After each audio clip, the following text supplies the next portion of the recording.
reading out the last portion of Thomas Cookson's review for Enlightenment, which is titled A Veritable Jewel, published on the 8th of the 7th, 20. That's a few years ago.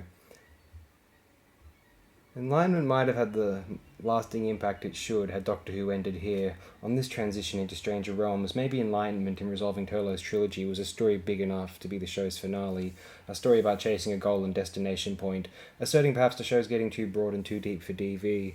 Enlightenment could have been big, strange, and extravagant enough to be the show's ideal wrap-up party with the gods, like Sapphire and Steel's bizarre conclusion or Quantum Leap's final episode of Normality Gone Sour. Mariner disappearing into the never reaches feels the perfect metaphor for the show's fade-out. Enlightenment should have been a turning point, leaving the show's grim early 80s phase behind with a burst of life and imagination. It briefly vindicated J&T's new blood policy. Unfortunately, this new blood wasn't properly nurtured. Christopher Bailey gave up on his third script because of Saywood's neglect and lost faith in the project. Barbara Clegg submitted many more promising story ideas that weren't taken. Judging from Big Finish's The Elite and Point of Entry, Barbara was writing for a Doctor Who far removed from Saywood's tacky, infantile grot.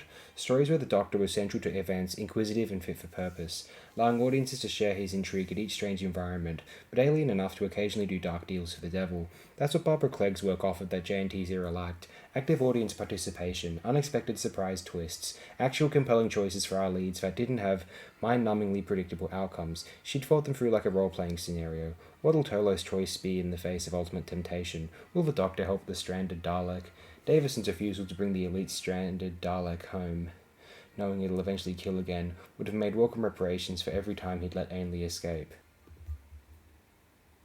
Choices that had actually enriched the Doctor's character rather than leaving anyone who's not a myopic fanboy face-palming at his moronic inaction.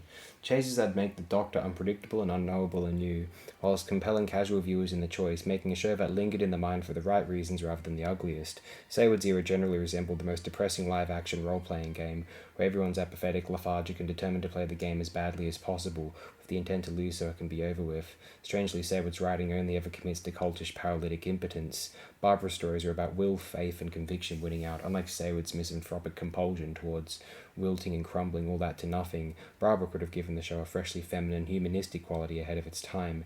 The Elite could have been Classic Who's own Jubilee, with more coherent backstory and how Dalek human warlike natures became historically intertwined. Point of Entry could have been Classic Who's Vincent and the Doctor. Sadly, Resurrection's moral torpor was the season-defining finale they had in mind. Not this. J&T/Saywood weren't interested in doing more stories like Enlightenment or City of Death, only in replicating yet more Earthshocks.